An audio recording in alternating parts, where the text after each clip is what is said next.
Farafina ka hami anaka laɲini anaka cɛsiri o ye a ka yɛrɛma hɔrɔnya o sɔrɔ miiri taabolo la a ka miiri n'a yɛrɛ ye laɲini o latigɛli sira fɛ a yɛrɛ ko sira ɲini a yɛrɛ ye ala ka o nɔgɔya an bɛɛ ye cikɛnja fakori an bɛ ala fo ka ala barikada ka seli a ka kiraba kan bi ye araba ye janvier kalo tile 23 an bɛ Bamako Musabugu Radio Renouveau FM au studio kɔnɔ émission a tɔgɔ ko grand dossier kibaruyabaw faso faamuyali ko ɲuman ani a joli o miiri ani o kɛwale ko ɲuman o nɔgɔyali an bɛɛ kelen kelenna ma kibaruya bɛ hadamaden jɔyɔrɔ la diɲɛlatigɛ la i komi jeli bɛ mɔgɔninfin farikolo o baloli o jɔyɔrɔ la farikolo kɔnɔ cogo min ni kibaruya cayara a bɛ na ni bana ye n'a dɛsɛra a bɛ na ni bana ye n'a nɔgɔra a bɛ na ni bana ye ala ka fɔ ko ɲuman o di an bɛɛ ma an y'a fɔ cogo min an sigilen bɛ a su in na ka an teriw ani an dɛmɛbagaw u bɛɛ fo radio fɛn fɛn Bamako kɔnɔ Mali kɔnɔna na Kaye Segu Sikaso ka taa fo Mopti mara kɔnɔ Baɲangara radio hakɛ min b'an ta na bi a ka ca su in na sujet cayali ni a nafa kama miniti kelen kelenna bɛɛ bi komi sanu an bolo bi an b'a dɔn faamuyali ko ɲuman o bɛ an dɛmɛbagaw bɛɛ ye u ni foli ka kan foli min bɛ tɛmɛ k'u tɔgɔ fɔ o kama an bɛ don sujet kɔnɔ directement ka fɔ an ye ɲɛbilali min kɛ su in na baro bɛna sigi minnu kan o ye ka fɔ an bɛna kuma fagali min bɛ Mali kɔnɔ bi n'a cayalen bɛ cɛmancɛla yɔrɔ la n'o ye Mopti ye FIDH ani AMDH ka sɛgɛsɛgɛli san fila laban in kɔnɔ mɔgɔ 1000 ani mɔgɔ 400 olu nin tora la parena mɔgɔw ka jate kɔnɔ janvier kalo tile fɔlɔ san 2018 ka se tile 31 san 2018 ma mɔgɔ 713 olu de nin bɔra janvier kalo tile fɔlɔ san 2019 ka se bi la maa min nin bɔra a dɔgɔyalenba ye 100 ye mɔgɔ 30 olu jagoyara siran ani jatigɛ ani kasara o ɲɛli kama u ka dugukolo u ka nafolo u ka danbe k'o bila ka bɔ yen ka t'u yɛrɛ ɲini yɔrɔ wɛrɛ o ka sababu ye Bamako kɔnɔ mɔgɔw min bɛ ɲini ka mɔgɔ 1000 bɔ olu caman bi u kelen bɛ ka misiw jɔyɔrɔ ta fɛrɛ kɔnɔ ɲamana an kɛrɛfɛ yan an tun bɛ wɛrɛ dɔn ni baganw de siyɔrɔ ye bi hadamadenw olu de bilalen bɛ yen depuis sigira fo bi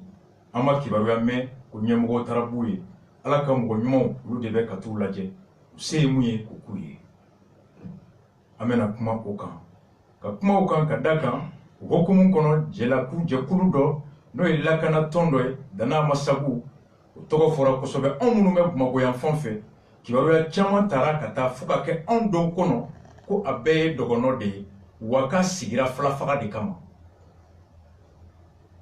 n ko ni kibaruya nɔgɔra a bɛ wolo miiri nɔgɔ la o bɛ wolo kɛwale jugu la kibaruya jɛlen o de bɛ miiri sanuman nati ka wolo hakili ni kɛwale ɲuman na voici pourquoi an y'a ɲini Dana Masagu a miiribaga dɔ ka na an n'a ka sigi ka kuma aw ni anw Mali kɔnɔ Mali kɔ kan minnu bɛ k'an suit Facebook kan des milliers de Maliens bɛɛ ka faamu Dana Masagu ye mun ye a sigira mun kama munna bi ni jalaki talen bɛ ka da kan walima ni bisigi sɛmɛnen b'a la o kɛra ka jamana ɲɛmɔgɔw to min u bɛ mun dɔn a la an n'an fa n'an kɔrɔkɛ a bɔra fo Baɲangara ka na an n'a bɛna sigi ka kuma a ko la n'an bɔr'o la an bɛna don sujet filanan min kɔnɔ o ye bi Kaye bi sɔgɔmada in na an fa n'an baw bɔra ka taa Kaye conseil régional la kalan tɛ Kaye kɔnɔ bi a bɛ ɲini ka kalo 3 bɔ depuis mois d'octobre an y'a kuma fɔ yan a laban bangebagaw wulila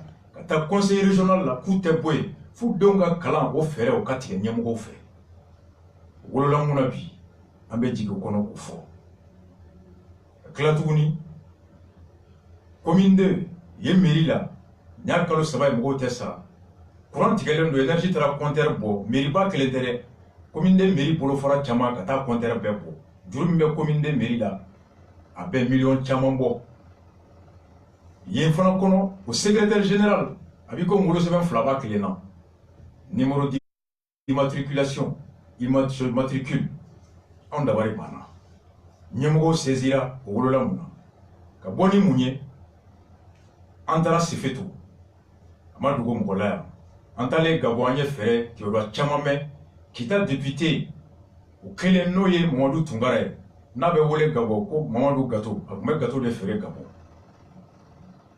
maaw y'a mɛn yan k'ale ye mun kɛ kita kɔnɔ Sefeto kɔnɔ ko depuis yan'ale ka na o ɲɛmɔgɔ ma sɔrɔ mun y'o kɛ ye a ko n'o dɔ tɛmɛna ka sɛnɛkɛfɛnw san ka taa ye tracteur o tracteur min taara ja o ma bɔ Mamadu Tunkara kun minnu ye wari d'a ma k'a kana tracteur san bi olu de wulila ka taa plainte don assemblée la député kama an bɛ Mali de kɔnɔ dɛ u sera ma bɛ bɔ n'a ye et divers kɔnɔ o ye an ba dɔ bɛ emprisonnier kɔnɔ Mayimuna ala y'a kɛ lujuratɔ ye a bɛ baara kɛ yɔrɔ min dɔ wulila ka se tribunal la ka taa kiiri bɔ ye ka polisiw ta ka na ka lɔgɔ a bɛ lɔgɔ de feere k'a yɛrɛ balo ka na ka lɔgɔ cɛ a taara tribunal la ka kiiri kɛ kiiri diyara la kiiri jaabi y'a jira k'a ka to a nɔ la cɛ k'a to yen cɛ ko k'a tɛ to yen ko ni mun ye cɛ i ka taa bɔ ko juge tɛ Mali kɔnɔ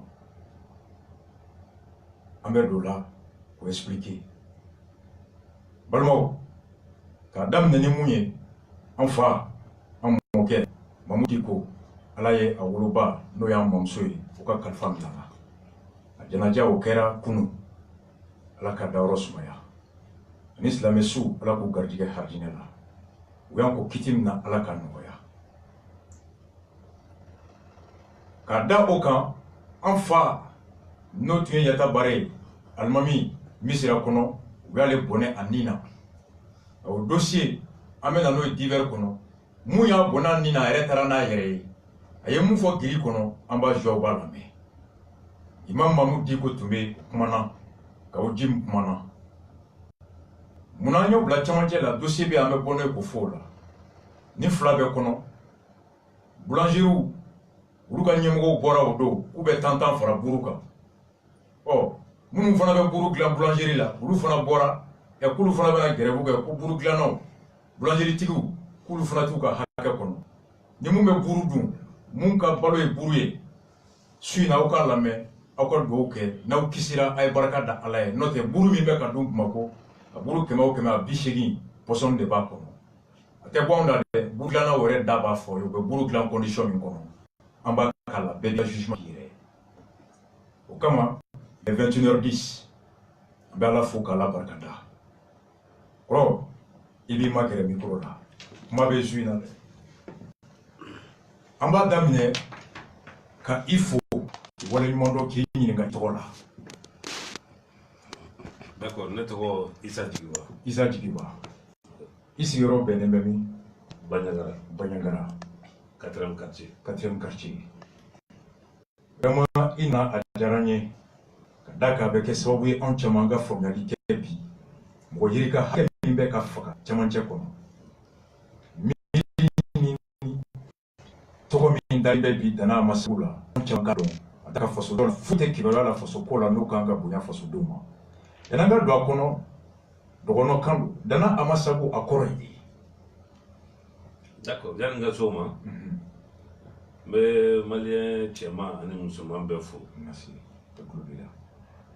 ka yafaden ɲini bɛɛ fɛ kuma ka gɛlɛn donc cɛkɔrɔba fara denmisɛnnin kan n bɛ donso tɔn bɛɛ fo ka da o kan an bɛ dugawu ɲini an fa n'an baw fɛ an b'u fo kuma ka gɛlɛn donc n'an donna min gasi la o ka yafa ma vraiment n b'aw bɛɛ fo ka waleɲuman dɔn ni aw ɲɔgɔnna cayara jamana kɔnɔ vraiment an bɛ nisɔndiya kosɛbɛ donc u ye ɲininkali min kɛ n bɛna n da don o la dana dɔgɔnɔkan de don dana kɔrɔ de ko donso donso dun tɛ dɔgɔnɔ dɔrɔn ta ye donso ye Mali tɛ diɲɛ fan bɛɛ donso bɛ yɔrɔ o yɔrɔ donso tɔgɔ dɔgɔnɔ ka kan na ko donso dana an b'a sago an ba o ye ala ala sago donso sago a kɔrɔ de dana an ba sago ala sago donso sago kɔrɔ filanan ye min ye ala donso kumana ala an kalifa b'i la ka bonyamasegin kɛ ala ye ka bonyamasegin kɛ ala ye dana an ba sago tɛ mɔgɔ si facɛn ye mɔgɔ si facɛn tɛ mɔgɔ si ma a fɔ nin tɔgɔ dara dana an ba sago ne de y'a sigi ne de y'a kɛ tan dana an ba sago kɔni dɔgɔnɔkan na filakan na o a bɛ wolo min na o de ye nin o de ye nin o de ye nin jɛkulu min bɛ sisan dana an ba sago kɔrɔ a sigili hakilina bɔra jɔn na a sigira cogo di a sigira mun de kama o tɛ baasi ye dana an ba sago créé là en 92 et en 2012. Maintenant, dans l'ambassade créé là 2012. Bon, encore une fois, nous Banyangara, Ambora Kalama, mais en conscient là, parce que à ma station, parce que à ma niveau de Dien Koko là, fika donc à fois ta sera mi fait. Avec Baraminke, donc moi de Kola et qu'on fait. Mais même moi trop fié, mon yɛrɛ de ye dans l'ambassade yɛrɛ sigi.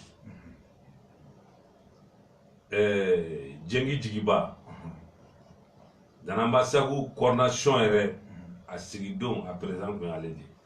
Dans l'ambassade yɛrɛ sigi la Banyangara. Jengi Jigiba, Issa Jigiba no ne yɛrɛ ye. E yɛrɛ b'a sigibagaw fɛ. Ne yɛrɛ y'a sigibaga dɔ ye n y'a ɲɛmɔgɔ dɔ ye ani Yusuf Toloba donc ani Noël Somoro ani Karim Gindo ani Yalema Wolagem vraiment an de ye initiative hakilinaw fara ɲɔgɔn kan donc an bɛna Danambasagu ko yɛrɛ k'a sigi ko Danambasagu ye mun de ye bi dɔgɔkun kɔnɔna na ka se ka baara kɛ n'a ye. Kɛra 2012 walima fɔlɔ tiɲɛnen kɔfɛ de. Non, nin y'a sigi fɔlɔ-fɔlɔ ye. Nin y'a sigi ko fɔlɔ de. O y'a sɔrɔ maa si ka place ma fɔ a ye. An farala ɲɔgɔn kan de ka hakilinaw de yira ɲɔgɔn na. Mais maintenant jɔn de nana ni hakilina ye fɔlɔ-fɔlɔ bureau tɛ. Jɔn de wulila ka se Banyangara o Yusuf Toloba a nana Jengi Jigiba de voir. K'ale tun bɛ plateforme na. O kɛra san jumɛn? Bɛɛ kɛra en 2012 de la. Komi a bɔra plateforme na a ko ale kɔni ye min jateminɛ komi Jengi Jigiba plateforme kelen les mouvements plateforme. O kɛra 2012 kɔfɛ 2012 y'a sɔrɔ ATT bɛ yen après coup d'état kɛra. Voilà ko in daminɛna o de la. ATT taalen wa ou bien yanni ka ATT kɛ? ATT taalen. ATT taalen. O y'a sɔrɔ IBK nana wa? O y'a sɔrɔ IBK nana. Donc 2012 y'a sɔrɔ IBK a sigira IBK tile de la. Oh donc 2018 wa 2012 de? 2018 de a sigira. Mais a daminɛna 2012 de. Voilà nka 2018 de a sigira. A sigira a installé la 2018. Mais kuma in bɛɛ daminɛna 2012 de. Nka k'a labɛn an ye ko in bɛɛ labɛn k'a ban 2012 kɔnɔna de la. Mais bureau yɛrɛ ka sigi k'a fɔ nin de ye bureau politique ye nin de ye coordination ye o de kɛra 2018. O de kɔnɔna na Yusuf Toloba nana. Yusuf Toloba nana. K'ale tun bɛ plateforme na. K'a tun bɛ plateforme na. A bɔr'o la wa? A bɔr'o la. A nana min fɔ an ye dɛ parce que mɔgɔ n'i bɛ kuma i bɛ kuma n'i ka tiɲɛ de. A nana min fɔ an ye k'a bɔr'o la ko mais komi dɔgɔnɔ de don bon ale fana a bɛ pays dɔgɔ na siya bɛɛ bɛ pays dɔgɔ kɔnɔ bamananw bɛ yen marakaw bɛ yen fulaw bɛ yen bɔbɔw bɛ yen mɔsiw bɛ yen an ni maa bɛɛ bɛ yen pays dɔgɔ kɔnɔ tɛ maa kelen ta ye dɔgɔnɔdu kɔni siya bɛɛ de b'a kɔnɔ. A bɔlen plateforme na a nana nin jɛ ɲini aw fɛ. A nana ɲini a ka jɔrɔna tun ye mun ye a ka laɲini tun ye. A ka laɲini kun ye min ye a nana min fɔ an ye n'an sɔnna ka se ka fara ɲɔgɔn kan ka bureau sigi ka bureau ni sigi o ye siya o siya de bɛ dɔgɔnɔdugu kɔnɔ an k'an bolo di ɲɔgɔn ma ka fara ɲɔgɔn kan ka dɛmɛ kɛ pour que ka se ka pays dɔgɔ sécuriser yanni gouvernement ka na n'a ka sɔrɔsiw ye. Ka sécuriser djihadistes contre la wa. Djihadistes contre. Sinon si aware kele tan fe de. Djihadistes kele kumbe folo. Yusuf no hakilina rena. Yusuf no hakilina rena. Maintenant, on y analyse que un gros problème tala. Hakilina min bila ama hakili jagabo. Ay be franyo nga ay wele dake. Mamunu sona kana hakilina nyuma do vraiment ay meru be wele anya fui chef de quartier munu be Banyangara anyu wele premier quartier jusqu'à 8e quartier. Anya fo chef de quartier be. Et on follow la première rencontre et on anya ke Banyangara mairie là. Mairie kono. A filmer les menebles. Ya fam. Donc maintenant, on hakilina soro ka fo vraiment ni hakilina djugoué. Na soro amena dans l'ambassade de crier ka fo a te crier doron tola. Chia beba kono en soma. Donc on a créé fana de koka ngola kana djihadistes contre la. Djihadistes contre jamana ka sikin kana akabarake. Voilà. Mais ni jamana famo nana ambe yoro duma. Ni jamana lakana bagaw nana. Ambe yoro duma. Asigira no hakilina. No mairie cour kono. Kuma en fora ga bain. Don juma amna bureau sigi ambena o dona. Donc ay wele bla il y a 4 cercles. Voilà. Meni ni ngawla. Do ay wele bla Johnny Joma. Ay wele bla Korokawma. Bangasikaw ay wele bla uma. Ay wele bla Douanzan kawma. Banyangara kawbala. Les 4 cercles. Donc au dozo nyamoro be olubala ka damine munu ye dogona munu te dogono ye jenu bala donc woro bala munu te dogono ye mo wore bade ne bala ama sigi dogono doron kam mo be dana amasago nyamoro la munu te dogono ye o do aye bureau si o do donc era nyamoro ye jengi jigiba o de kera nyamoro ye e kumbe joro jona ne ku ye président bureau politique dans l'ambassade Banyangara. Chiawro tumba bureau kono. Nega bureau la mo mbala bo bala flaw bala. Mais c'est ka utoko fo ya. Utoko fo. Fla min bala Abouakar Tangara. Fla Tangara. Ouais, sigiro de yake. Abouakar Tangara sigiro de yake. Sinon aller yere la mona depuis nere ma sigi Banyangara alla mona anga dukono. D'accord. Sinon sigiro de yake. Flawero bala munu ye agent yere o Barry Alassane Barry c'est un garde national, il est en retraite maintenant. Voilà. Atileme Banyangara, il est installé à Banyangara. Bobo bala. Bobo du yere la ubina aérona Banyangara. Donc Chia bebe dana sa febe sigile mi. Chia beba la Marakaw bala. Bachil bala, nerega bureau la Bachil bala. Nerega bureau la. Yafam. Dana masagu kono. Koroboro bala dana masagu kono. Parce que président Benaga bureau papier do. Bureau politique. Ah, donc bureau wéré. Sinon, Abouakar yere tamuradi. Ale yere tamuradi mais jamuni ni mami pe dogona wati ni la modumi kono. Bo togota o no jamunta ko ke ika odude. Sinon bureau lisi yere la ka wolo sebe yere la. Tamura de bala. Oh, secteur nan aye cercle nani ici. Maintenant, aula bena chuguri barabe ke chuguri akono. Cercle bena ka bureau do ye bureau politique fo. O kele ne be mo bien bureau do fana be munumbe lakana yoro de no bureau armée. Bon, cercle bena ka bureau politique do. Cercle be fana na combattant be. Et puis coordination fana sigira. Commandant ko nyamugo to.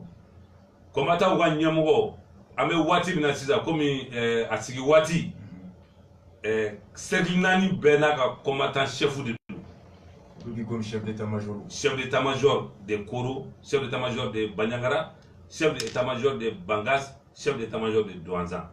On est bureau politique de Barake. On est bureau politique de Barake. En même temps, coordination fana bien. Donc au cercle nani be fana clara ka ñogon so coordination ba do. Coordination ba kono.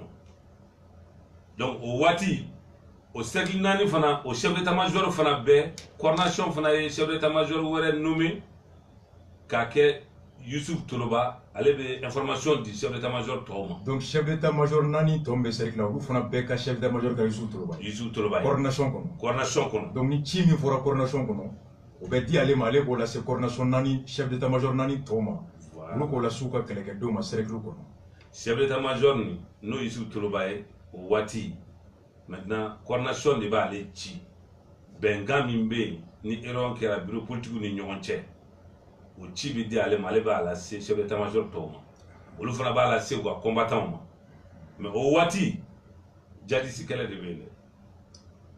O waati jadisi kɛlɛ de bɛ yen. Jadisi kɛlɛ de bɛ yen. Ɔ aw kɛlen k'o sigi jadisi kɛlɛ kama est ce que ala ye o kɛlɛ lawaleyali nɔ dɔ di aw ma ni siga t'o la bi wa lakana sabatira yɔrɔ la ni cercle naani kɔnɔ wa aw ka cɛsiri kama wa. Alhamdulillah rabbil alamin an bɛ ala tanu o la yɛrɛ kosɛbɛ parce que o ma dogo mɔgɔ la lakana sabatira problème jubaju bɛɛ tun ye koro de. Lakanabaliya tun bɛ koro de. Kosɛbɛ a fanba a jubaju o tun ye koro ye vraiment an kɛlen ka nin ko in sigi vraiment korokaw alhamdulillah rabbil alamin o b'a fɔ a dɔnna fana k'a fɔ o waati tiɲɛ yɛrɛ la mankan tɛ groupe min sigira nin ye k'a fɔ ko Dananbasabu k'a créé la a ma créé dɔgɔnɔ dɔrɔn kama créé la de ko ka pe dɔgɔn lakana maaw ma b'a kɔnɔ donc koro fila minnu bɛ yen mɔsi minnu bɛ yen a bɛɛ ko alhamdulillah hali bi an bɛ yɔrɔ min na koro lakananen don mankan tɛ korokaw dɔgɔnɔw ni filaw cɛ mankan t'u n'u ka mɔsiw cɛ mankan t'u n'u ka dafiw cɛ mankan tɛ siya si cɛ yen bi an bɛ yɔrɔ min na komi nin waati ka da aw ka baara kɛli kan an ye baara min kɛ o baara fana an m'an yɛrɛ bila baara la ten dɛ mandat fɛn de signera accord dɔ de signera an ni ɲɔgɔn cɛ. N tun bɛ nin ɲininka o la mɛ aw ye nin bɛɛ sigi ka nin tɔnw bɛɛ sigi ka cɛ bɔ ka organiser ka chef d'état-major bɛɛ sigi ka bureau politique sigi ka président sigi jamana ɲɛmɔgɔw aw n'u kumana. An wulila ka se jamana ɲɛmɔgɔw ma k'a sɔrɔ an ma coordination sigi an y'an ka avis de ta ka na yir'u la. Yɔrɔ jɔ. An nana Bamakɔ assemblée président b'a kalama vice président b'a kalama an ka laɲini ye nin de ye papier sanfɛ an kɔni bɛna Dananbasabu créer pe dɔgɔ na ka se ka dugu in lakana yanni armée ka se yan. Aw nana nin kibaruya da. An nana Bamakɔ an ye 4 cercles la a député bɛɛ an y'a bɛɛ wele k'a bɛɛ fara ɲɔgɔn kan kibaruya dar'u tulo kan an b'a sigi kun min kama papier la an y'o da u ɲɛkɔrɔ papier nin tilala ne de bolo taara ni papier ye assemblée la ne yɛrɛ bolo de taara n'a ye assemblée la assemblée b'a kalama papier bilala ka taa di président ma IBK b'a kalama maintenant que u sɔrɔla k'a fɔ ko Dananbasabu créeli tɛ bandiya ye pe dɔgɔ lakanali don ka se ka duguden minnu b'a kɔnɔ siyako tɛ donc o de kama an n'u jɛra ka baara daminɛ ɲɔgɔn fɛ ka na se bi an bɛ yɔrɔ min na baara kɔni gɛlɛyalen don an bolo. Aw u y'aw yamaruya o la effectivement député Belko yɛrɛ ko ten papier dira aw ma k'aw yamaruya nin baara kan aw ye koro basigi koro basigilen aw ni jamana sigira ka kuma ka bɛnkan signé wa. Yani koro ka basigi fɔlɔ an ni premier ministre de sigira ka kuma. Premier ministre jɔ. Bubey Maïga o kɛra hôtel Kanaga la. Mopti Bubey wulila ka se an ma ka coordination mɔgɔw ani bureau politique mɔgɔw a mago b'u la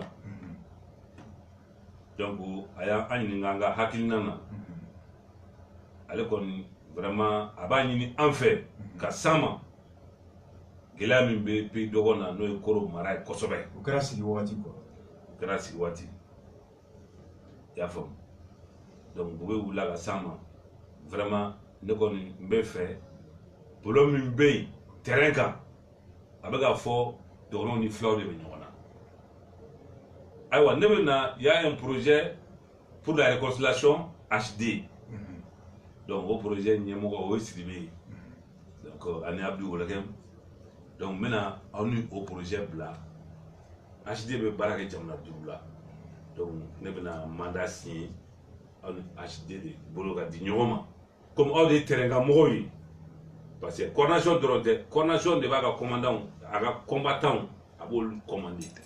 Cercle naani kɔnɔ. Cercle naani kɔnɔ bon segnan fana konnana président be fana baga cercle fana commandé o fana be dépend coordination ka commandement là parce que président be fana be coordination là donc faut que coordination c'est la faut que ni segnan ni président bureau politique ta kalama ya fam donc boboy aya lame asigra aya ka kilina fo an ko mangante on ni flache flakele ta on fi jadisi kele de be ani flow rebe ga jega jadisi de kele do yenu fo do anya fo ako yalaw manga mi sika ban koro manga mi sika suma chugudi parce que gina dogon tara intervention na koro manga maba tata blogu tara manga maba aw ni terenga mo yi aw de ga aw mouvement danamba sagu aw de ga mo be terenka aw de réalité do ni be aw de projet HD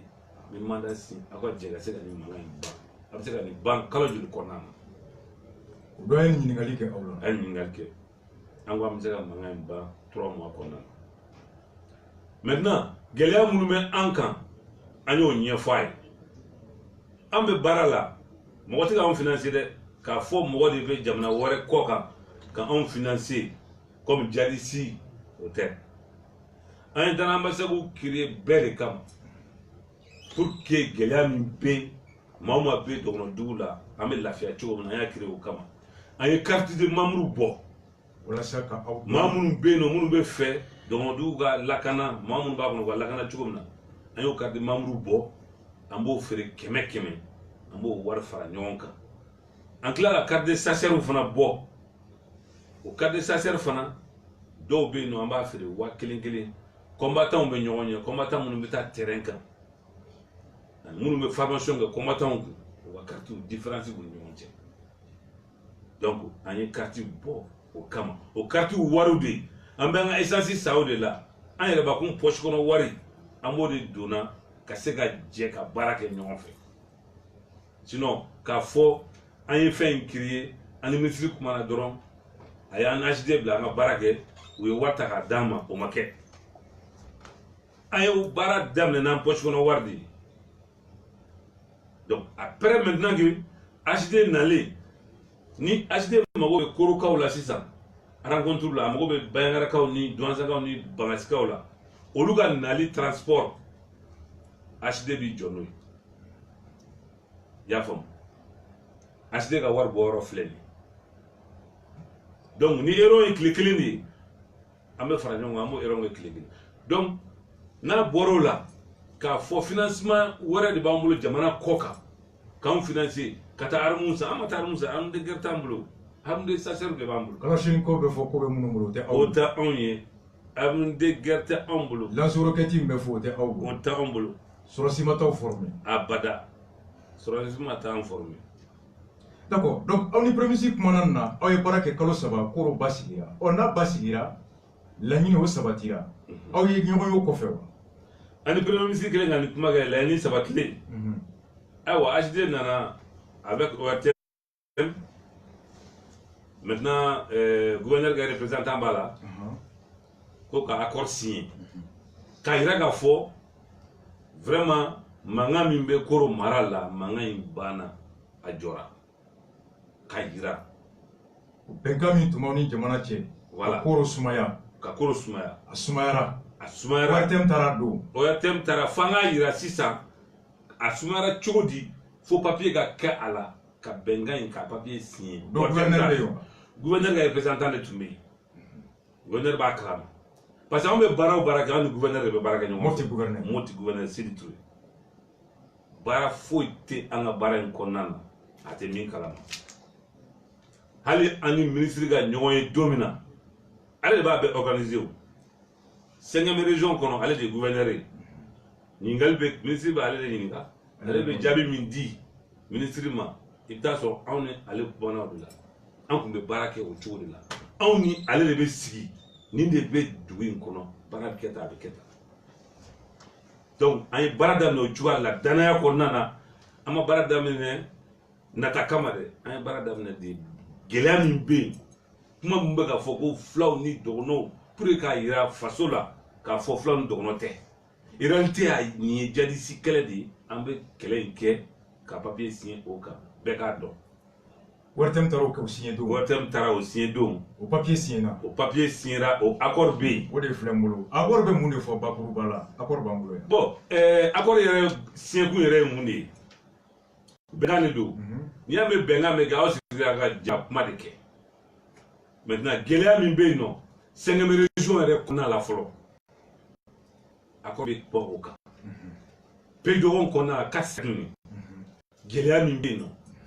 Vraiment fali munu mega ke ani tieli munu mega ke ni munu mega bo chaque kele munu be no kuma de do fo bengana ka yira ka fo ni de be mangan jora ka sababu ke ni accord signé ko chama ba ko na ni accord kala après ambil ko voilà ko après 5 mois de médiation kalo duru kuma kelen ko fait wala sa bengana avec les groupes armés non signataires Kulu Munumbe ni Marfa Bouboulonga, nous le tout d'Algérie Tala, et non djihadistes ou ni djihadistes ou le bureau politique, l'état-major et les coordinations locales des sectes de Koro, Bankas, Douanza et Banyagara, du groupe des chasseurs Dana Amasabou, sont accordés sur ce qui suit.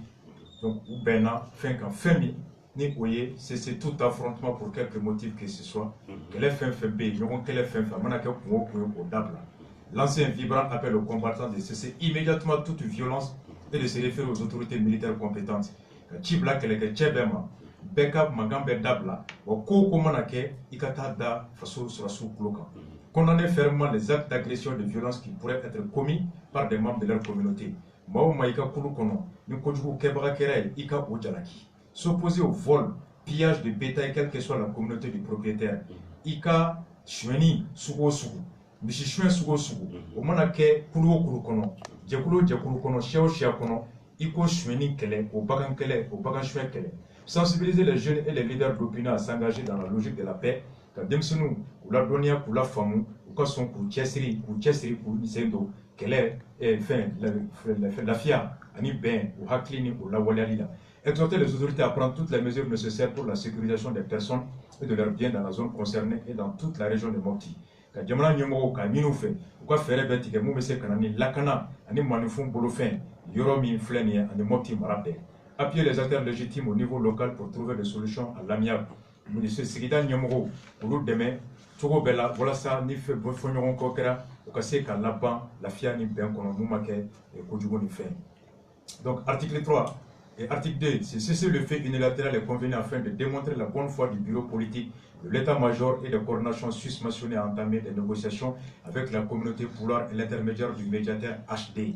Ni Marfa Blanc Mifle, ni Keleba Mifle, ni Nania Tikera, Kasoro Mogoka, la Ninite Mogoka Djabouate et bureau politique état-major, ani coordination dans la massacre Mogobefe.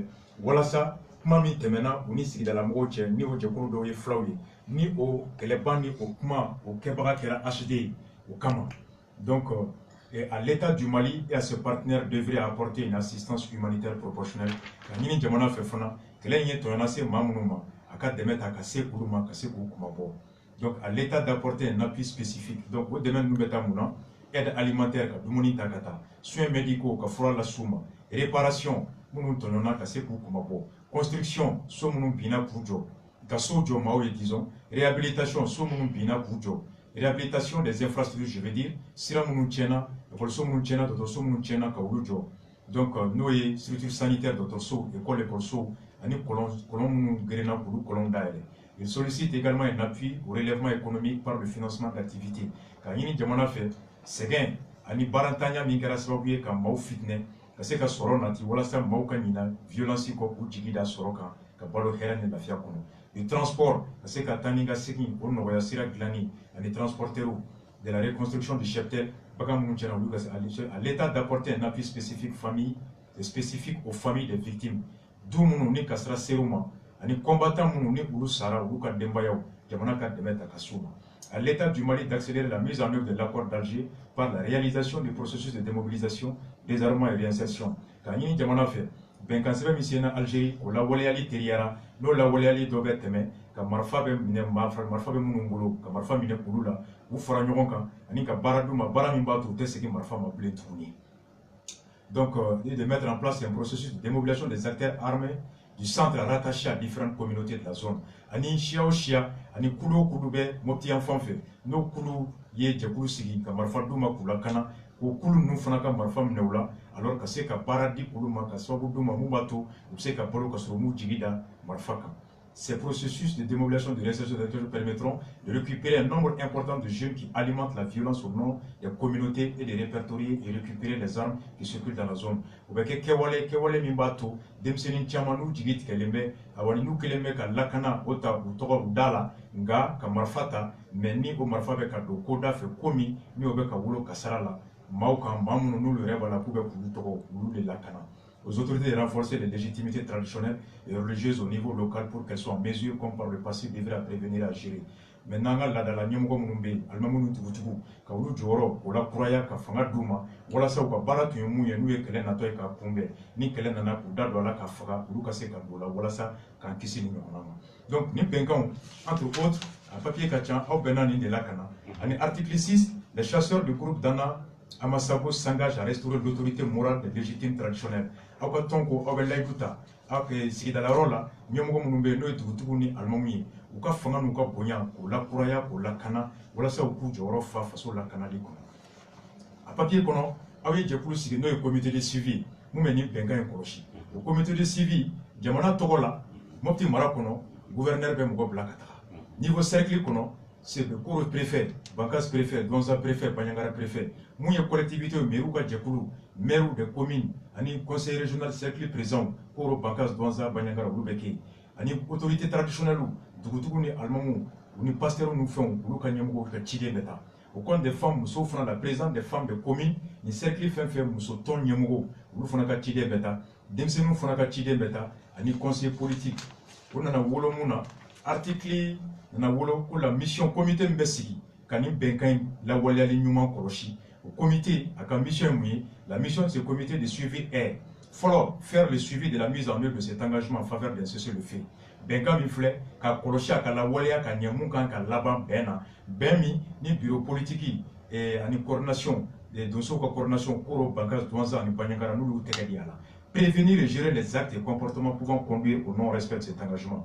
Kewale ou Kewale, Nabe Nali, ani na kera no beke sababu kani benkan ka kolo ka bali akake o kewale kumbe na kera ko kewale kele wala sa benkan akaseka tema ka sira fe ka laban bena. Tout manquement à l'application ou tout différent d'interprétation du présent engagement sera réglé à l'amiable. Mauma ni bangani benkan soso. Wala maka benkan yelema ka ke hakilina wore alors au ko benyene bo folo ka sigi ka kumala. Le bureau politique d'état-major de la coordination des sectes de Koro Bankas Douanza du groupe de chasseurs d'Ana Amasabo se réserve le droit de ne plus respecter le présent engagement en cas de non prise en charge de la sécurité des personnes et des biens de leur communauté par les autorités compétentes. Nous avons fait, Awafo, ko Aou, Hakilakina Minkera Aula ka Marfa Bla, ka Lakana, Maunu Bolofen ko di Fasoma, ni Faso Desera ni Benka na Walali Kofe, no bedam na Auka Marfa Bla. Ni awe marfa bla ni jamana mi ledu ta kabe na surasu bla ka tawla kana ni jamana ma se ka maula kana ku blo fena kama alors aw be sigin ka ka marfa ta ka aw yere la kana aw sibilo ka munu ya papier signé dana masako to la bureau politique David Timbine état-major chef d'état-major Amadaga Nyangali les conseillers spéciaux du groupe Jigia Demsenu Ganyamu ko représentant de la jeunesse Edem Nyangali et Mogoba mun tumenu lu kera ni benkan papier signé serré collectivité au maire Kachideo Amadou Yaro ani Dugutugu Kachide Amadou Agno ani Musoka Zotonga Nyemugo Rebecca Togo Benka Infle ani Ako Heratuko. Oh, Ninkelem Kofe normalement Antumanga Dana Masago et Blé ni Marfa et Vene Mounekara Nkofe ni comité Benka Missien Infle ni Nawaliali à Keratuko. D'accord, Bagitaire. Ni benga silen kofé on yɛrɛ mun ye coordination mɔgɔw ye ani bureau politique mɔgɔw ye Danabasabu kɔnɔna na bɛna yɔrɔ dɔ fɔ fɔlɔ bɛnkan in yana ka signé groupe kun ye kelen de Danabasabu il est divisé maintenant Danabasabu kun tɛ fila ye kelen pe de kun don n y'a fɔ n ko Yusuf Toloba kun ye chef d'état-major général ye. Maintenant, Bengaï, Yananga signé un wole blama. Akana, Akachila c'est chef d'état-major to ma cercle bella ko combattant donc chief waray o chief yo mi ko bena marfa black daka marfa bena benka sorlaw ka sababu ke ni benkandi donc ci sirama ako alema jenay e kama jeni mu kama jeni anga accord ni signé ga marfa black kama jeni marfa black donc maintenant kada munga ay mu fo voilà maintenant aya nyinga marfa talendo jadisi de kama jadisi kele no wara koro mara kono do jadisi kele tumbe koro mara kono ala ke aw ye kalo sabati premier ministre ma ani 3 mois di wa jadisi kele fana no wara koro mara kono o 3 mois konna na beba kalama wa gouvernement de HD Blakata kata ni accord négocié et en même temps gouverneur ba kalama am communiquer dana masabu nyemgo be ba kalama ale re tumba kalama na signé do ako kata la blé akwa ango d'accord comment ni HD kubana gaba manga be korodi koro comme a chef d'état-major B donc manga golu ga zone là donc Bangara ben accord signé au nom de Koro Tokola. Douazaga Koku va signer au nom de Koro. Bangazaga Koku va signer au nom de Koro. Donc maintenant, Koro chef d'état-major de Bassi, Anale état-major, chef d'état-major général, ni Koro n'a signé Koro le Tokola. Chef d'état-major mimbe Koro, no Koro marabe coiffé au Wati. Ah, Ode Bassi, oui, Amadara Nyanali. Mun tɔgɔ bɛ yan min tɔgɔ bɛ papier ko d'accord koro chef d'état-major hali sisan ale de koro an ka bureau parce que bureau kɛra fila ye sisan donc accord bɛ se waati min na kelen de don maintenant ale de y'a signé a tɔgɔ la a ka bureau politique président o ye Umaru Ɲangali ye donc EDM de jeunesse koro jeunesse ɲɛmɔgɔba ye o bɛɛ de y'a signé accord nin signé mais tout le monde m'a son assis. Ah, comment? Bon, un y'a yala, marfa blani. Kowerebe kona la wa yala monde do. À quoi elle est tassi? Ah, bon, d'accord, ni tassi en bassi. Bon, maintenant que, en forme de n'yoma, avec Dogon Kelembo. Donc, un bon min kalama. Accord signé le coffre. En gon nga jatemne mi. Vraiment. Jamana ɲɛmɔgɔ kan ka bɔ ka accord nin ka féliciter ka waliɲuman dɔn ministre kan k'a fɔ vraiment n nana ninnu bila baara min na baara in kɛra a ɲɛna ou bien ministre de la réconciliation kan k'o fɔ ou bien gouverneur kan k'o fɔ télé la mais an ma nin si tɔgɔ mɛn min bɔra ka accord nin ka waliɲuman dɔn accord signé kɔ premier ministre de taara aw la fara ɲɔgɔn kan Kanaga oui o kɛra sababu ye ka HD don a ko la HD don a ko la ale de HD yɛrɛ proposé ale de HD proposé aw tun tɛ HD dɔn an tun tɛ HD dɔn dɛ aw ye kalo 3 d'a ma a ko Jina Dogon dɛsɛra Tabital Pula dɛsɛra ale sera aw yɛrɛ ma aw mun bɛ terrain kan aw bɛ se ka jamana dɛmɛ cogo di ka mankan ban aw ye kalo 3 di a ka dɔn ka fɔ fila kɛlɛ tɛ ko jadisi kɛlɛ de don o don a tun bunnen bɛ Koro a bunnen don kosɛbɛ kalo 3 b'a yɔrɔ ma aw ye Koro sumaya HD y'a serré. HD y'a serré. O wolola bɛnkan na. O wolola bɛnkan na. O bɛnkan sɛbɛn ma fo gouvernement fɛ. A ma fo dɛ. O y'an dabali ban. Bon, kelen. Ɔ Toloba ko t'a bila. Toloba ko t'a bila bi y'an dabali ban tuguni. Accord nin signé kɔfɛ. Gouverneur yɛrɛ bɔra ka kuma o.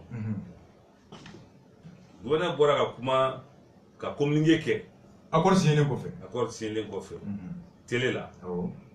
Donc au communiqué la n b'a dɔn Mali dɔrɔn tɛ jamana caman y'a mɛn voilà donc communiqué in na mɔgɔ caman y'anw yɛrɛ ɲininka tuguni ko cogo di gouverneur ye communiqué kɛ ko Youssou Toloba ma sɔn ka accord signé maintenant ko ka Youssou Toloba arrêté ko justice ka arrêté au niveau de 5e région Mopti accord signé kɔfɛ ko ka marifa bila coordination fɛ Youssou Toloba mun ye coordination chef d'état-major général ale yɛrɛ ka état-major bɛɛ ɲɛmɔgɔ y'a signé ale kelen y'i ban gouverneur ye communiqué kɛ effectivement wari tɛ min na parce que accord nin ko tɛ ko maa o maa n'i banna nin signé ma alors i ka ɲini k'i minɛ k'i ɲagati effectivement gouverneur ye communiqué ko wartem na ko ka Yusuf Toloba ñini ka miné o kera mopti kono o kera abora télé la mo chama ngali ke maintenant o dabal bana ango bon ango ne accord si ambe jadisi kala la non no wara ka ba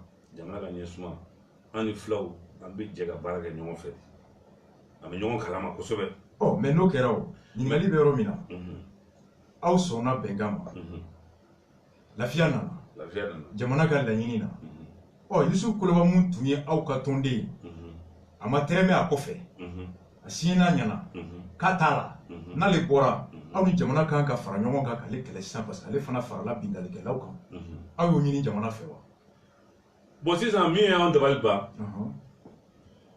accord signé ani jamana tun bɛ ka baara kɛ ɲɔgɔn fɛ hali bi ko ka commission de civil min sigira nin an ye mun kalan sisan donc ko ka baara tɔ continuer hali bi ala sago an sago bon an b'o baara continuer de kɔnɔna la gouverneur ka communiqué bɛ ko ka Yusuf ɲini k'a minɛ tuguni an bɔ min kalama an ye déclaration dɔ mɛn tuguni ko Yusuf Toloba y'o kɛ ko ale y'a ka coordination sigi a yɛrɛ ye Bamako ayiwa an ko o ma sigi Baɲangara fo Bamako yan o ma sigi Baɲangara o sigira Bamako coordination ɲɛmɔgɔ a y'o fɔ coordination ɲɛmɔgɔ yɛrɛ bɔra u bɛ kuma télé la o y'an dabali ban gouvernement y'o accepté cogo di o y'an dabali ban maintenant an minnu ye accord signé an y'a ɲini pour que an ka kuma ni premier ministre ye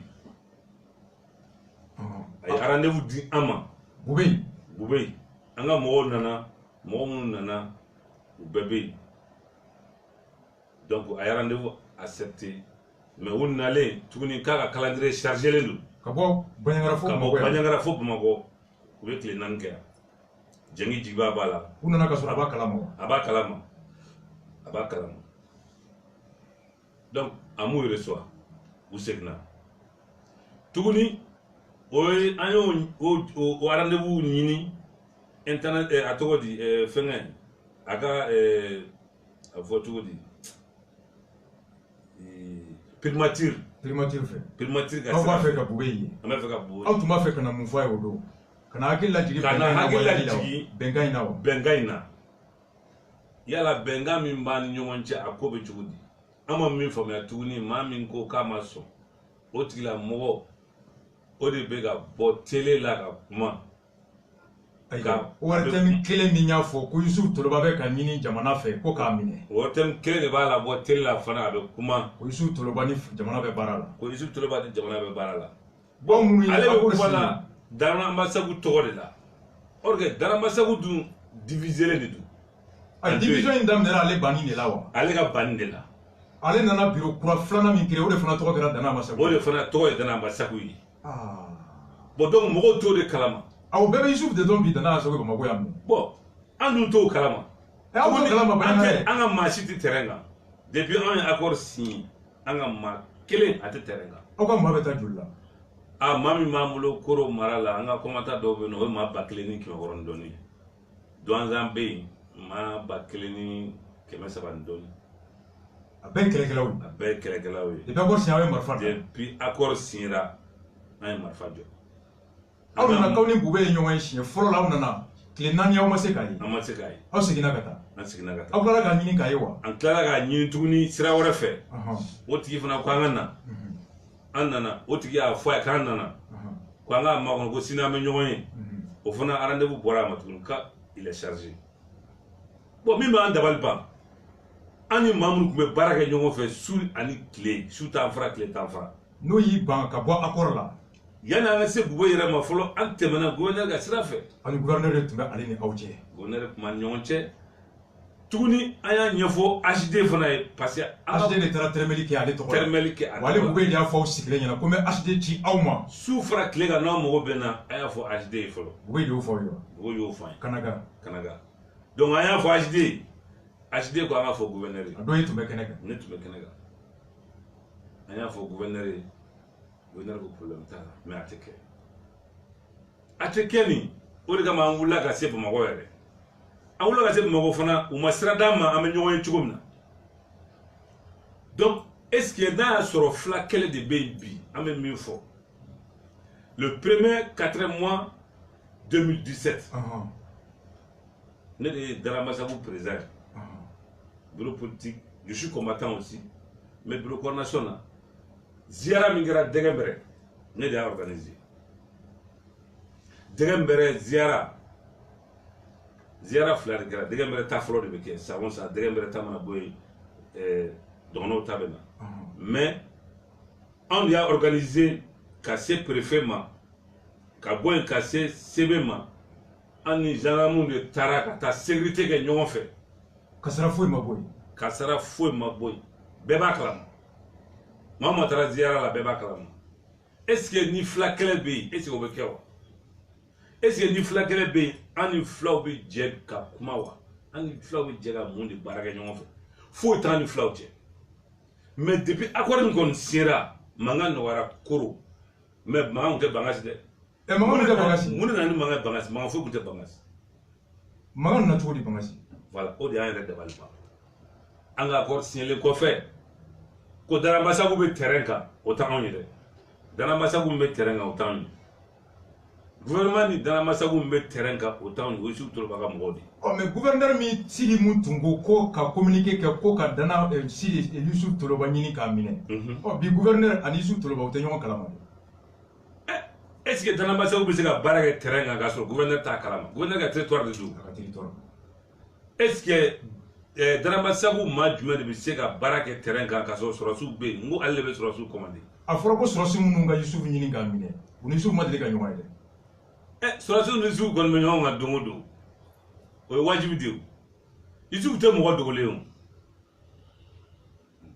En contact donc vraiment. Ah oui encore mi signa avec encore il y a un double ban parce que t'as donc gouverneur quel mec a en la position maintenant en remonter à vous former a de yam bla barala ka klatuni ayam munu bla barala ka accord signé accord kofé ka nge blo kofé fin ay munu ke gouvernement oh dina dogon ba kalam dina dogon mo ngalam dina dogon yananga diviser dina dogon ba kalam depuis mouvement Sigidon ani gina dogon eronke an eronke gina do siège gina dogon era la gina dogon eron banen kofe ani gina dogon en commencera à me communiquer à me baraka ñogon fe mais gelia nana do an Youssouf Toloba che mina gina dogon ba kalama munela yala an Youssouf Toloba mudu dona ñogon che anya kun fo gina dogon o kun yere mu yere bi. Bon, on a bien malé à coûter d'oreo. On a marfa jodi. Marfa jo wati ma be alega marfa jo wati ma. On connaît marfa jo. Depuis accord comment on a marfa jo. Au coffre moté ana on a groupe la marfa mi molo terrain à barake. Allez ko marfa bla kuma masi. À quoi bla kuma masi. Donc allez le terrain quand pour le moment aga mo de terrain quand pour le moment. On a ma cité terrain quand. Oh mais ne ma mu famu. Ba ma ina mede. Vous voyez, nous sommes nous. Vous avez bien signé. Ni maye mami na le ren nani oye kuna ba fe ka kuma fa ete meni fe. Benga ngono na sina ba marfabla. Ni marfabla ra soro ni yiriwa be na ka demsunu se wala. Ton ere uluka sura sinyamgo mimbe no be ton nyebe ka marakono ko comptable. Gouverneur bora ka communiquer ke ko ni mun banaka te marfabla. O te ben mo ye blé, la fia milita la blé. Aya nyini ka mina abe jati lakana balia o mogo fe communiquer ka wortem na mais o Youssouf Toloba kele mini communiquer ka ko ka nyini ka mine akwate marfa bla aya alame amame onya passer à Youssouf Toloba aye mufo ko eni anga je anga lame anga je ka nyonfo atu kamane anya accord signé ga système dans ma ambassade ma ko wala attaque min bala ga ke ou va vérifier le 22 décembre wala antara premier ministre rencontré ou ya yira ko kele bana anga do kele ban siraka ando nak mouvement mi yira la wodo mouvement tan kele nyoma yira la atu amma deliga wiye donc we are the déclaré ka fo lu mouvement bagage fambe mouvement ga jala danna ambasaguma dugu jeni danna ambasaguma dugu kele danna ambasagi kele do bebe kanko wala masi kana baga amma ko danna ambasagi de yani ko de ambasagu note bi danna ambasagu note kun sini kun logatani anta kalama bi anta kalama sini mogo ya galon tiga ankan amma jena e bi amma jena sini mun anta kalama bi anta kalama sini min kera kullo anta kalama danna ambasagu ta kalama bi ata kalama sini combattant nunu bebe bazgo wala ala sagawsa nebi min fo awi kamani accord ni signé daga c'est 600 fait wo fe min ba daga ke nebi eta mogo wele mbafo kuna sini ne akona le zone wele ka fai baya gara marala uga base do be base ba mogo minun be abu mogo kema flabo ne akila se uma halabi uma jabidia firo dongo a wuya an attaque yoromina wuya ci bilaga na ko mogo ga imposa ne ya wo fa na chini ne ya lase ne ya lase masi man jabi folo hali wala kela ni ndisega ban ni koka fo etaga jeyadi mim ne ba fo jamana ni kono ne ba fo jamana koka ukan lam dogona ndisega ka bi mo kan aya kela ni dogona ni fulo ba kela bega o bla hakilla min baraga ka ba ko be esigi dogona o be ba ko be wala nebi min yin awfe atugu buga na kensiraka mo na amana kensiraka wubu berga ando butellela aywa wiya accord min kefana encore be accord ni ko fe hale aywa awko anga malfa bla mo minu nana atugu aya malfa ta mo minu kama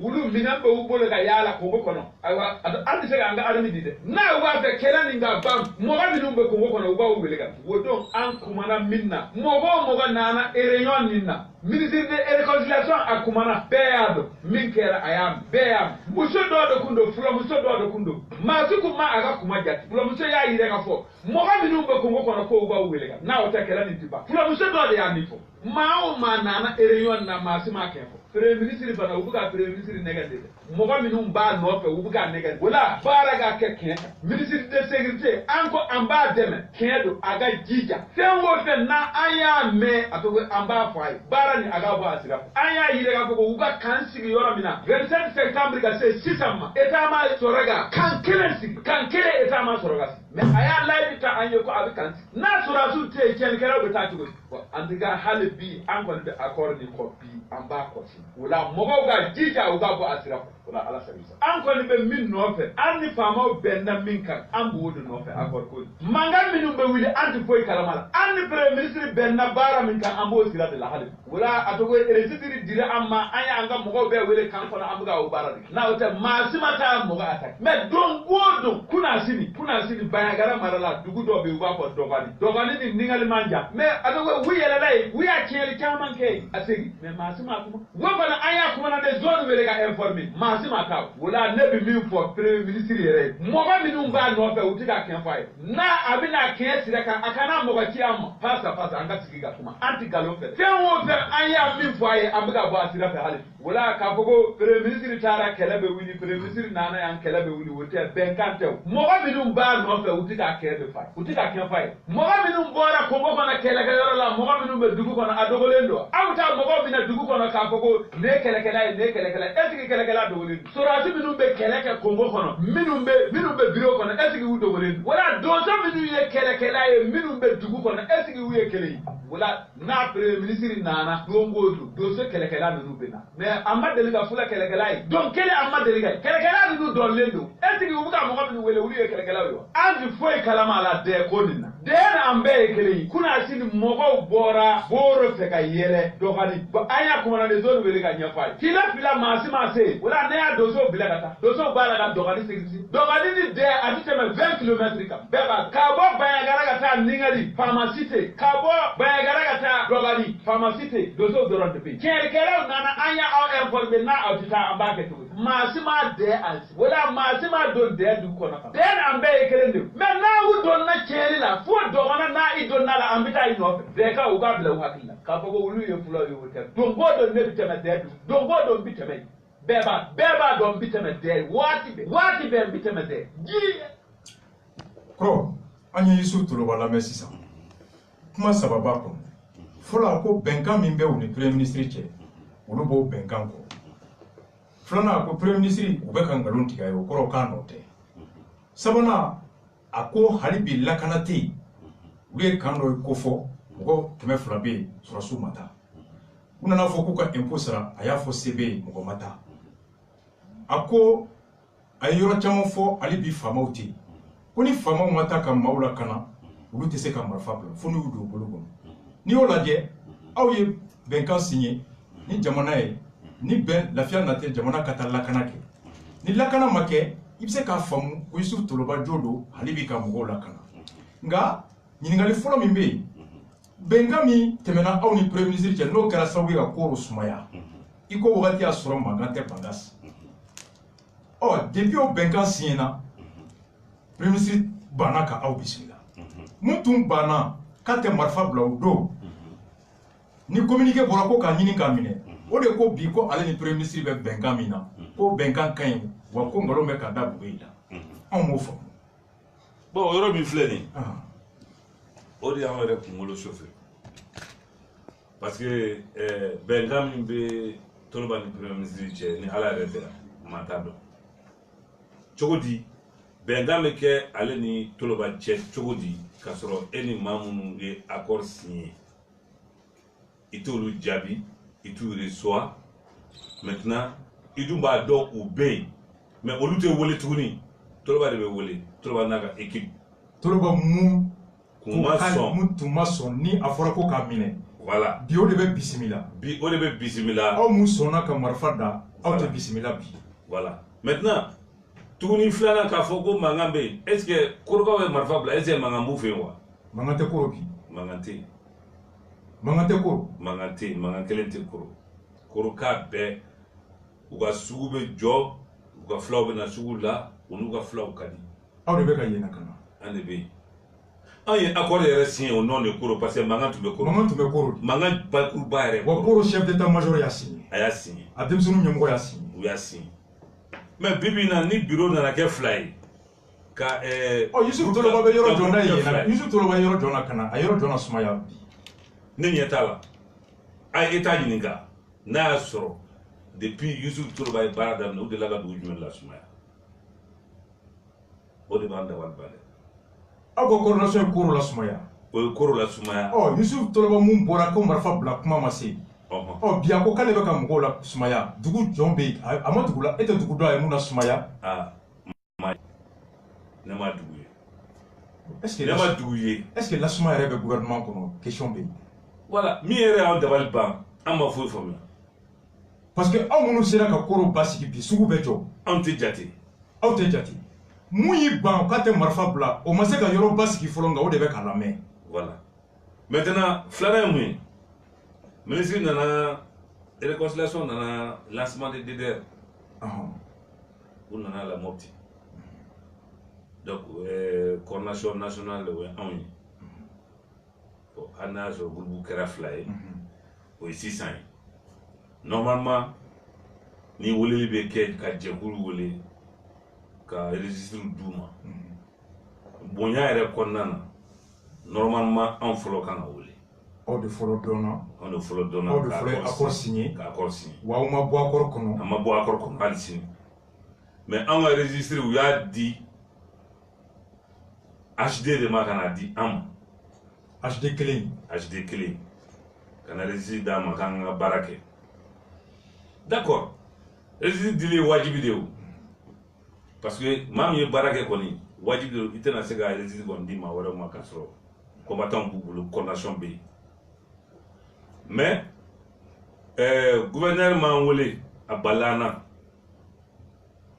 ni ko a balila an na cogo di gouverneur de kan ka anw wele gouverneur de b'an wele ka kɔrɔ k'a fɔ bon nin don in ministre de réconciliation bɛ na lancement de DDR a kan ka kɛ nin don in quel jour quelle date a tun bɛ deli ka wele yan a tun b'an wele a tun tɛ Yusuf Toloba wele jamais o y'a sɔrɔ o waati bɛnkan tɛ u ni ɲɔgɔn cɛ o Yusuf Toloba tun bɛ aw de ka tɔn kɔnɔ a tun b'anw de ka tɔn kɔnɔ a ka ɲɛmɔgɔ tun ye aw de a ka ɲɛmɔgɔ tun ye anw de On est hors de tout comment. On est hors de tout comment. On est comment la c'est Toloba ma Toloba so kala c'est quelqu'un d'homme. Gabi out wole. Ante wole. Toloba de wole. Toloba de wole. Donc on va faire le groupe 1 qui a signé cet accord au nom de Koro, c'est nous. Mais lancement de DDR là, où il y a le mouvement Tawole, premier ministre là. Donc maintenant on m'a envolé. Au défaut de Toloba au défaut il gouverneur de. Yafam, au défaut gouverneur de. D'habitude je me envolé ni membre baraga n'y on fait accord. Ah il résiste du mois. Ah mon m'a résiste baraga wajibi. Mais ni lancement me ke ni woleli kera commission do le besi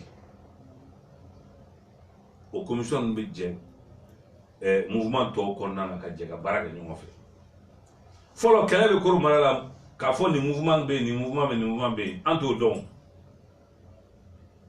o is concernant kodi mouvement tiali concernant o is 600 de on be terrain a watibna anto fo don jadisi ko c'est ça, on peut commencer à faire. Mais, on me mis donc vraiment, on a mis le gouvernement en tardon. Attends, où le coup du mena, ou tant reçoit coup du mena là. On me fait beaucoup de dos. On va faire beaucoup de dos. On me fait beaucoup de dos. On a l'année mis. Comment t'as un bambou? Comment t'as un bambou? Là, on a siga hatliga. Ma ba kele ani kema woron ko. Oye Koro Marai. Base de bi. Oye Antai. Maintenant, tout le monde a base de Bablo Koro Marala. Base de Bablo Bangas Marala.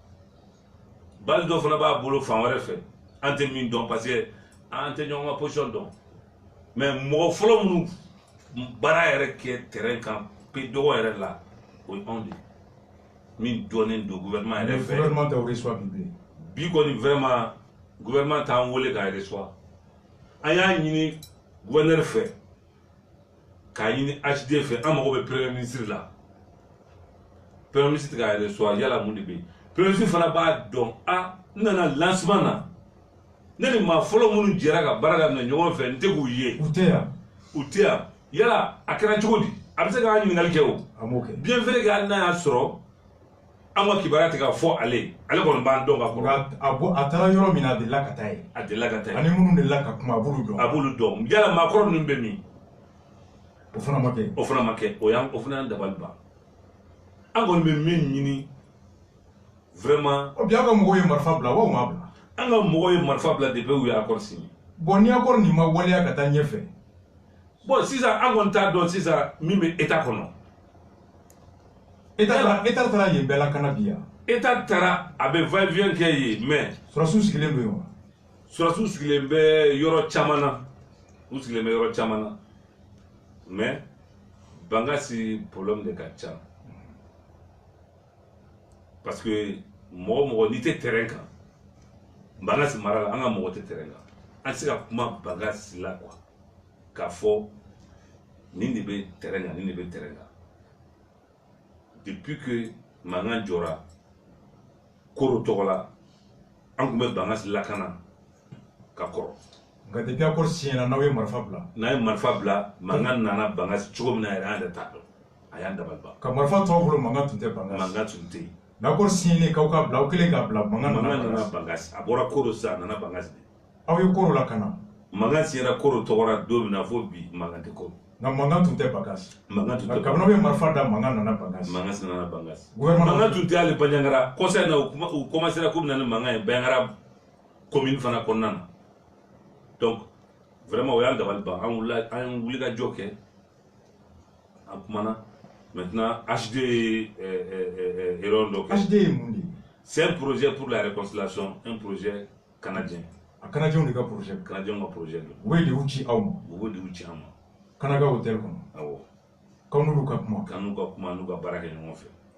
Oh, ben quand on fait fora accord nous connaissons gouvernement Kataro, ni ouye kan lakana zblakata, ka école sojo, ka sira ou fait docteur sojo, ka sira ou clan. Ben gars, jamana o la waleao. Amake. Aw mena le buya kila jigol.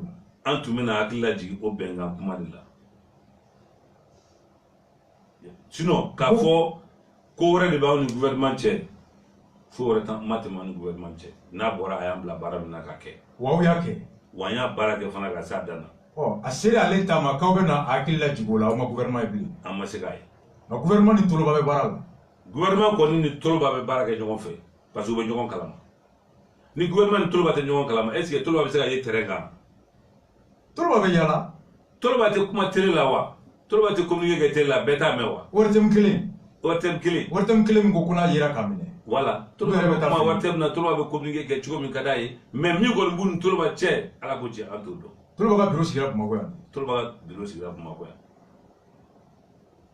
i y'a faamu donc c'est pour cela que groupe tilalen don fo mɔgɔw k'a dɔn k'a fɔ groupe in tɛ kelen ye groupe min bɛ terrain kan ko Danaba Sagu o t'anw ye le premier groupe min a accord signé o de anw ye au nom de Koro tɔgɔ la o groupe kɔnɔ siya bɛɛ b'a la o groupe kɔnɔ siya bɛɛ b'a la o groupe ma dabɔ siya si kɛlɛli kama ni jadisi tɛ aw ye ziyara lakana an ye ziyara lakana fulaw b'a bureau kɔnɔ fulaw b'a bureau kɔnɔ o y'an ka groupe de ye depuis an ka groupe kɔni ye accord signé don min na fo bi mɔgɔ t'an ka mɔgɔ la k'a fɔ ko nin de taara tiɲɛli kɛ yen fɛ ou bien nin de ni surasiw sera ɲɔgɔn ma ou bien ni donsow ye nin korokaw de o ye Danaba Sagu groupe minnu ye accord signé o tɛ an ka mɔgɔ ye mais n'i ye toloba ka kumakan mɔgɔ caman minɛna groupe ninnu na Danaba Sagu mɔgɔ caman minɛna u b'an wele an ka coordination bɛ wele ko gendarmerie la donsow minɛna dɛ ayiwa mun donsow minɛna an ka mɔgɔ tɛ terrain kan dɛ maa o maa i minɛna k'i ye donso ye an ka mɔgɔ tɛ terrain kan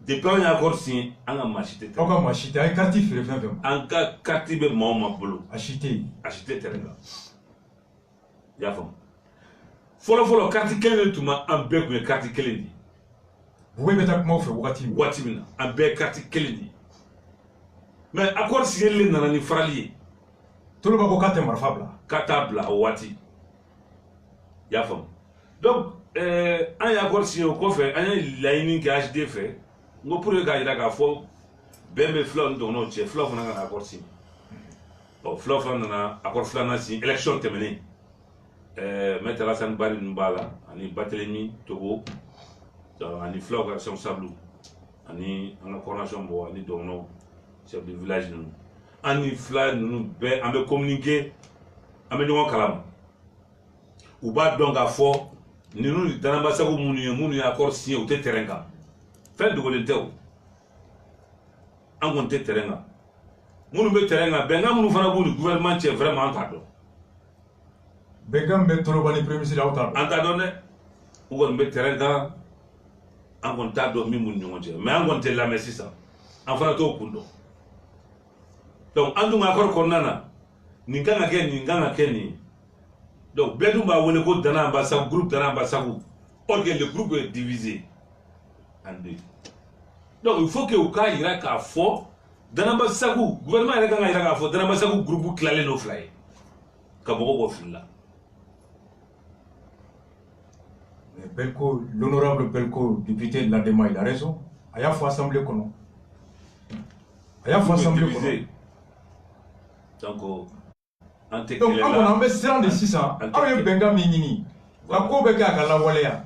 Ala kan kisi ala kan tchétya. Le gouvernement a conflé aula. Quand il benga na walea. Nous y a marfa bla komiga mano maniego. Au cours ni mo bayika be songa marfa tatuni. Aywa. Encore be type la gouvernement fait vraiment. Anta do atare so akumina. Aw ma se gouvernement wuli ya wuli. Wuli ya wuli. Ka taw tel Kanagal. Ka taw tel Kanagal. Ka sigi ka kuma. Wuli kumbe ke gouverneur ba wuli am ta gouverneur la. Na biata wuli. Biata wuli. Yusuf Toloba de wuli. Yusuf Toloba de wuli. Le gouverneur kelen de tu communiquer ko ka nyini gamine. Oui. Ka banaka te marfa bla. Effectivement. Na bi o gouverneur be Yusuf Toloba de bismillah. Ba do bismillah. O ete yoro don moti marala Yusuf Toloba. Marfa banen ko abanen ga marfa bla ko fe kay yoro mismaya. Auto yoro. Ano kon mame. Mame. Krok makan labana. Et puis Guinée Dogon fana. Ah, Guinée Dogon. Guinée Dogon vraiment mi an dabal ban. Guinée Dogon kanga wuli. Pourquoi ni Bembala de be nous ni ɲɔgɔn cɛ? Bembala nana cogo di? depuis fin daminɛ Guinée dɔgɔ b'a bɛɛ kalama. B'a bɛɛ kalama fo ka taa fɔ k'a si. Bɛɛ kalama. O ma se premier ministre ma wa? Ayiwa Guinée dɔgɔ ni premier ministre olu bɛ kuma mais an t'a dɔn u bɛ min fɔ mais u kɔni t'an wele. Guinée dɔgɔ fana t'an wele. Hali Guinée dɔgɔ t'an wele bi an bɛ yɔrɔ min na Guinée dɔgɔ y'an bila. Awɔ y'an fana dabali ban dɛ. U ka festival bɛ ban la. Ayiwa mankan dun ma ban mankan bɛ yen festival bɛ yen yɔrɔ kɔni ye ko wɛrɛ vraiment a y'an dabali ban an kɔni bɛ min ɲini vraiment mɔgɔw ka u bolo di ɲɔgɔn ma an bɛ min dɔn fɔlɔ dɛ an tɛ sisan t'a dɔn dɛ fɔlɔ kɔni an tun bɛ min dɔn o jadisi kɛlɛ de ye u k'u bolo di ɲɔgɔn ma dɔgɔnɔ fara fila kan bamanan siya o siya bɛ yen u ka sigi vraiment u ka ɲɔgɔn ye kɛ nin ko in na k'a sɛgɛsɛgɛ bɛɛ min na cogo min na. Aw kun ta ye jadisi kɛlɛ. An kun ta ye jadisi kɛlɛ. Nka bi a bɛ ɲini ka kɛ fɛn wɛrɛ ye. A bɛ ɲini ka kɛ fɛn wɛrɛ ye an tɛ min si dɔn. O tɛ Dana Basagu ta ye. O tɛ Dana Basagu ye dɛ. O ye Dana Basagu filanan min créé la Isu Toloba fɛ. Bi n'olu de ni Bube bɛ baara la. N'olu de bɛ gouvernement bɛ baara kɛ ɲɔgɔn fɛ o y'olu de ye o t'anw ye. Fo mɔgɔw k'a bila u kunna k'a fɔ an ka combattant kelen tɛ baara la anw ye jadisiw de kɛlɛ. Fulaw b'a kalama an ye jadisiw kɛlɛ. Aw y'a kɔrɔ kɛ aw y'aw kumakan bato. An y'a kumakan bato. Gouvernement ye min ta an ye a ma kɛ a t'an reçoit an bɛ mun de kɛ se de b'a ɲɛ an kɔni b'a da mɔgɔw tulo kan vraiment. K'i tɔgɔ? Ne tɔgɔ Isa Jigiba. I jɔyɔrɔ ye di ye i bɛ cercle jɔn de Dana Basagu ɲɛmɔgɔya la? Ne ye bureau politique ye Baɲangara. I ye combattant i ye donso fana? N ye combattant n ye donso ye n bɛ coordination fana na. Dana Basagu yɛrɛ sigira cogo min fana na n y'a sigibaga dɔ fana ye.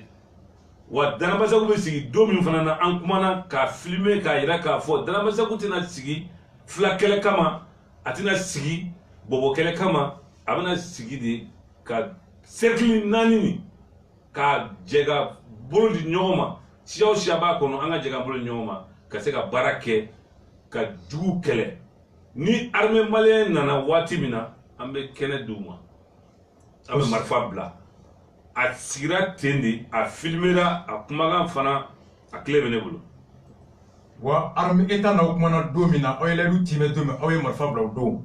An ye marifa bila o don ka na se bi la alhamdulilayi an ma marifa ta an ka mɔgɔ tɛ terrain kan vraiment an kɔni b'a ɲini bɛɛ mana cogo o cogo u ka fila kɛlɛ ni dɔgɔnɔ kɛlɛ ko kuma in vraiment u k'a bɔ a la. An b'a ɲini gouvernement k'a jɔ a jɔyɔrɔ la.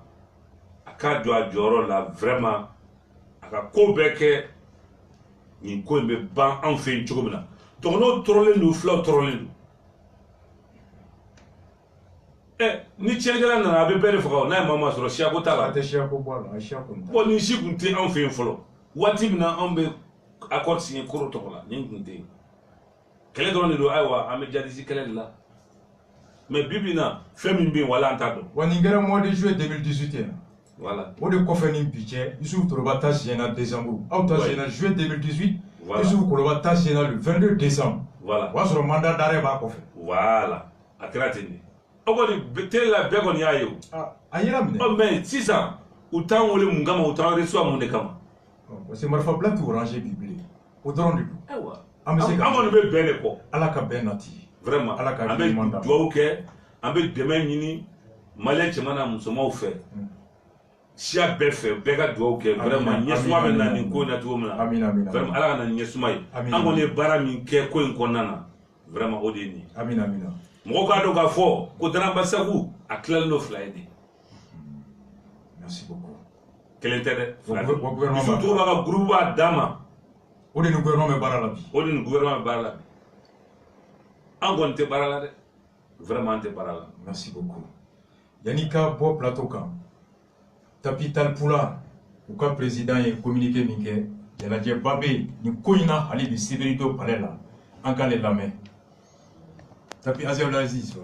Ces Maliens et Maliens, l'association des hommes de la Kétirpeul, Tapi Talpula, organise un meeting d'information le samedi 26 janvier 2019 à partir de 9h au point de la Kétir d'Amadou Ampateba de Bamako. Face à la continuation de tirer d'innocents civils, d'incendies des villages et des greniers, d'enlèvement d'animaux et autres horreurs, nous ne pouvons manquer d'exprimer notre légitime colère. Nous avons donc décrété ce samedi 26 janvier 2019, journée de la colère. Et vous invitons à l'instar de tous les Maliens épris de paix et de justice à prendre une part active dans cet événement de la plus haute importance. Notre pays, le Mali, est en danger. Tous les Maliens doivent présenter un front uni et solidaire pour que la paix, la sécurité et la cohésion sociale soient restaurées. Nous connaissons votre engagement et ne doutons pas un seul instant que vous ferez tout ce qui est nécessaire pour la réussite de cette journée. Nous vous remercions et vous félicitons de la bonne collaboration que vous avez bien voulu entretenir avec notre association.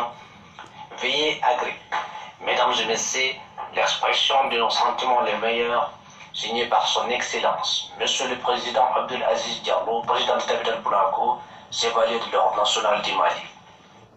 Merci beaucoup. Ni Tomi ni abewule ko flauka dambelu ka seko ula Charlina la fasali Tabidal Boulakou.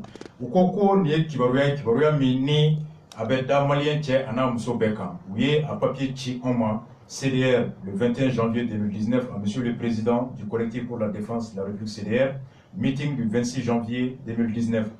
Donc, uko organisation meeting babekela Sibrito Never parler de la culture là en Pateba Katra et Frali Bambali Mimbe n'avait qu'à ka maufa mami no mami mabo ni sur soute civiludo ka dugu jeni ka jigenyo jeni ka baganta katanai ka haramadon bana alors kata Sibrito inke tusumakasi doin ka Sibrito inke dimin doin ka Sibrito inke kashi doin journée noire journée de colère au kama chibla lembe malien che anamuso be shia be ni lafiya ni bembi inniga faso basigli na nyata ni aklenya biniga angata ni femi nabe ka kenate be ama kata odusuma kasi ani odusu kasi hira jamana nyemogo ani jiem maula uka donko bi mali kono harama dombe ka fagai ko she mali kono bi balo be ka jeni iko tasuma mali kono bi bagam be ka faga harama dombi hakete uye donc sibrido mali be chibla lembe malien che ana muso bema kataga flauka ni tombai uka wule kana kasi malien bema anjele me mirina ni hakilna ani balo chugo nyogon ka balo chugo nyogon kan lafia ni hele min kono o mumbe ambeninga angata sini katawla bomana ngote yani ka foko bo karsa suka afoko duga bo ambe suka donc au communiquer au détruire ka chi malien bema et CDR ka lettre fanana à tous les CDR comme en bora civilito chugo mi kata conseil national de la société civile ni wule kamike alors Tabidal Boulakou ya fo kene fana kan ni ke ro fora ani kene kan palais la civilité mené au civil nata ni ala ni krasuna bebe nyon soro ata ni koina fen kono donc autrement ambe souffler 2 minutes ambe segna na doka eta kono le temps kan ga invité ka bla ka fo ka wole mi mondo aye do mi ke ala ka hakle ni mondi ambe ma parce que dans mon mili ni mondo faso basikili ani atali marako nyumana fefe kono ba kono sa be ya do ben obe mun ninga ate mun ninga marfa ka bla be mun ninga ate mun ninga be ya don si non ni kuma charla kaba comme le dit Descartes, la raison est la chose la mieux partagée au monde. On souffle en musique 2 minutes, on revient. Mon kera ka ekonomi kana do kono.